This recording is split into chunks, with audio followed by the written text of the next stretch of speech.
అంటే ఈవీవి గారి విషయానికొస్తే సార్ మళ్ళీ ఈ అంటే చాలామంది చెప్పారు. అది నిజమో కాదో నాకు తెలీదు. ఈవీవి గారికి 'ఆర్యన్ రాజేష్' మంచి హీరో అవుతాడు అని జెప్పేసి చాలా బలమైన నమ్మకం అంట. హ్మ్. సో, ఆయన లాంచ్ చేశారు. సక్సెస్ రాలేదు. మీరు సక్సెస్ ఇచ్చారు. సో, ఆయన ప్రెస్ మీట్ పెట్టి మరీ జెప్పారు. సో, ఆ కొడుకు మీద ఎందుకు ఆయనకంత నమ్మకం? అంటే ప్రతి కొడుకు మీద ఉంటది. అవును. బట్ ఇద్దరిలో ఈ కొడుకు పెద్ద హీరో అవుతాడని ఎందుకంత బలంగా అంటే ఒకటి సార్, ఇప్పుడు స్క్రీన్‌కి నిజం చెప్పాలంటే ఆయన అందగాడు గదా! హ్మ్.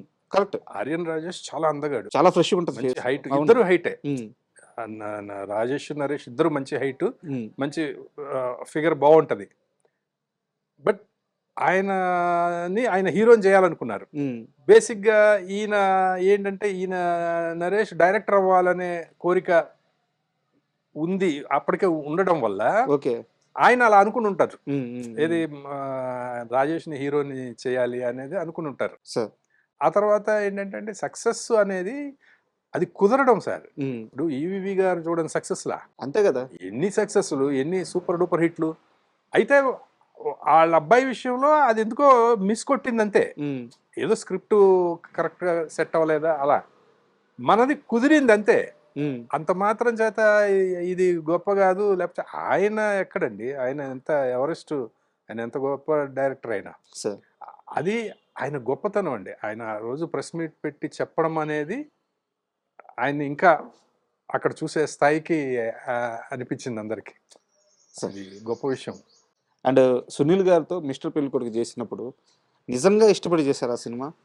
అంటే ఇష్టపడే చేశానండి. కాకపోతే చిన్న డౌట్ అయితే ఉండిందండి నాకు. హ్మ్. అదైతే వాస్తవం. ఎందుకంటే అది చెప్పాలి. నేను అంటే ఇప్పుడు చెప్పడం గాదు. 'ఆర్‌బి చౌదరి' గారి ముందే గూడా చెప్పా నేను. హ్మ్. 'ఆర్‌బి చౌదరి' గారి ముందు చెప్పాను. సునీల్ అందరూ ప్రొడ్యూసర్స్ అందరి ముందే నేను చెప్పాను. హ్మ్. అంటే బేసిక్‌గా ఏంటంటే ఈ ఈ కథ కరెక్ట్. తెలుగులో తనకి సెట్ అయ్యే కథ గాదు. అవును. సెట్ అయ్యే కథ కాదు. ఎందుకంటే సునీల్ అంటే నవ్వించాలి. మంచి డాన్స్‌లేస్తాడు. హ్మ్. హుషారుగా ఉండాలి సినిమా. ఆ పిక్చర్‌లో ఏంటంటే ఒక లవర్ బాయ్ క్యారెక్టరు, అతను సినిమా అంతా సాడ్‌గా ఏడుస్తా ఉంటాడు. సార్. ఆ కథ, ఆ క్యారెక్టరైజేషన్ అలాంటిది. సార్ ముందుగా అనుకుందసలు 'సునీలేనా'? ఆ! త త వాళ్ళు చెప్పిందే నాకు. నేను చెప్పింది కాదు ఆ సినిమా. హ్మ్. వాళ్ళు సూపర్ గుడ్ వాళ్ళు వాళ్ళే రైట్స్ కొనున్నారు. కొన్నారు. కొని నా సునీల్ నువ్వు చేస్తే బావుంటది అనంటే నేను చెప్పాను. సినిమా చూసిన తర్వాత ఇదైతే యాజ్ ఇట్ ఈజ్ అందులో ఉన్నదైతే సెట్ అయ్యే మ్యాటర్ కాదు. కానీ దీనికేం చేయాలి? చుట్టూ ఏదన్నా కామెడీ అంతా చేస్తే వర్కౌట్ అవ్వచ్చు అంటే, లేదు లేదు నువ్వు చేస్తావు అన్నారు. హ్మ్. అది ఆ నమ్మకం వాళ్ళిచ్చారు యాక్చువల్‌గా. 'ఆర్‌బి చౌదరి' గారు వాళ్ళు. దాని ఎఫెక్టే గదా! 4 సంవత్సరాలు గ్యాపొచ్చింది. ఆ తర్వాత నేనసలు చేయలేదు కదా సినిమా. అహా! తర్వాత ఇప్పుడు 'కెవ్కేక' 'కెవ్కేక' వచ్చింది. 'కెవ్కేక' అది ప్యారలల్‌గా జరిగిందండి 'కెవ్కేక'.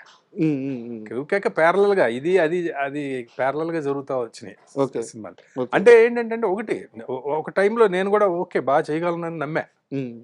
అంటే దిగినాక ఇంక తప్పదు. నమ్మాను. బట్ అది 'ఆర్‌బి చౌదరి' గారు కూడా చెప్పారు. హ్మ్. తను ముందే చెప్పాడు క్లియర్‌గా అని కూడా చెప్పారు ఓకే. తర్వాత.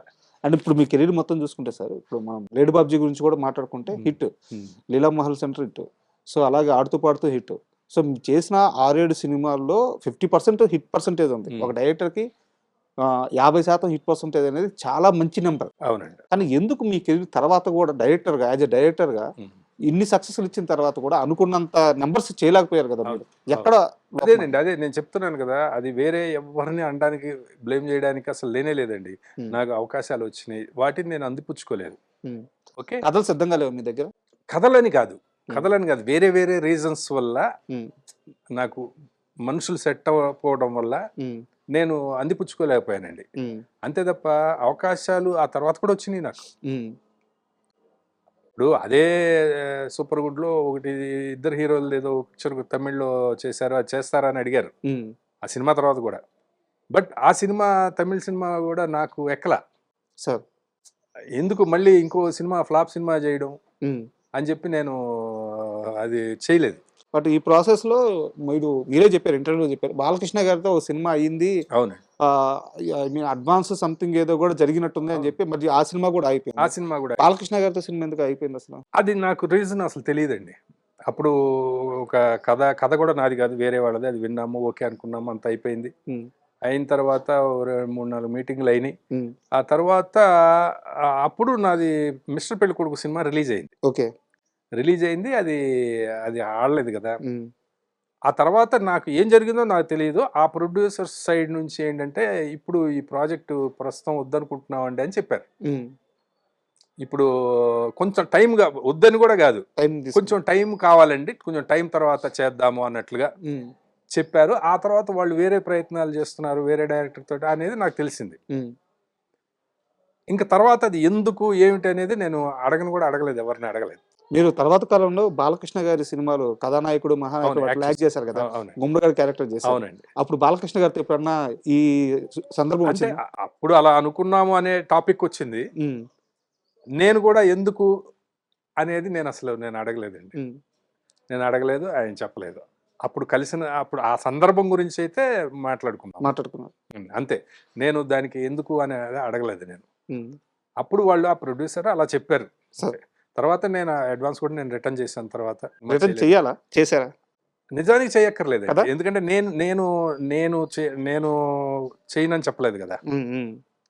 ఆ తరువాత కొంతకాలానికి ఆ ప్రొడ్యూసర్ మధ్యలో ఇంకొక వ్యక్తి చేత కబుర్ చేశాడు, నేను యాక్టర్ అయిన తర్వాత.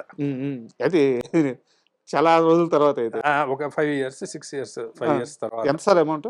అది ఎందుకులేండి, అంతే. కానీ అమౌంట్ చేయమన్నారు, అంటే చేస్తారా అని అడిగారు. చెయ్యమని కూడా, ఎందుకంటే వాళ్ళకి ఆ రైట్ లేదు అంతే. అంటే ఏమన్నా ఇలాగా రిక్వెస్ట్ చేశానని చెప్పండి అని మధ్య 5 లక్షలు ఉంటుంది చెప్పారు. నేను రిటర్న్ చేసేసాను, ఎందుకంటే ఎప్పుడైనా నేను రిటర్న్ చేయాలని అనుకున్నానండి. ఇది అది నిజం. నా దగ్గర ఎప్పుడైనా కొంచెం బాగా ఉన్నప్పుడు నేను రిటర్న్ చేసేద్దామని అనుకున్నాను, ఎందుకంటే నేను అట్లా ఎవరిది ₹1 నా దగ్గర ఉన్న మనశ్శాంతిగా ఉండలేము. అయితే దానివల్ల ఏమైందంటే, నాకు మిగతా సినిమాలు పోయినాయి ఆ టైంలో. ఆ మిగతా సినిమాలు చాలా మంది అడుగుతున్నప్పుడు ఎందుకంటే వీళ్ళు అడ్వాన్స్ ఇచ్చి కమిట్ చేశారు కదా. కమిట్ చేసినప్పుడు మిగతా సినిమాలు లేదు, ఇది ఇది ఇది అద్భుతంగా చేయాలి ఈ సినిమా, ఇంకా ఇది మనకి అసలు మామూలుగా చేయకూడదు ఈ సినిమా అని మొత్తం జవసత్వాలన్నీ దీని మీద పెట్టేయాలని చెప్పి అప్పుడు పక్కన వచ్చిన ఏ సినిమా నేను ఒప్పుకోలే. అక్కడ నష్టపోయారుగా మీరు? 100% నష్టపోయానండి. నష్టపోయాను కానీ, బట్ అయినా సరే ఇవన్నీ సహజం అండి. సినిమాల్లో చాలా జరుగుతూ ఉంటాయి. అసలు నాకనే కాదు, మీకు ప్రతి డైరెక్టర్కే జరుగుతాయి. కాబట్టి ఇదేమి కొత్త విషయం ఏం కాదు, అట్లా ఏం కాదు. రకరకాలైన ఇప్పుడు బిజినెస్లు ఉంటాయి కదా సార్. ఇప్పుడు ఎవరిని తప్పుపడడానికి లేదు. మనం ఇప్పుడు ఆ ప్లేస్లో మనం ఉన్నా కూడా, మొన్న సినిమా ఫ్లాప్ అయింది, ఇప్పుడు నెక్స్ట్ చేస్తే ఎలా ఉంటుందో మార్కెట్ అనేది కూడా ఉంటుంది కదా. వాళ్ళని ఎవరిని తప్పుపడడానికి లేదు. మనం ఆ ప్లేస్లో ఉన్నా కూడా అలాగే చేస్తామేమో తెలియదు.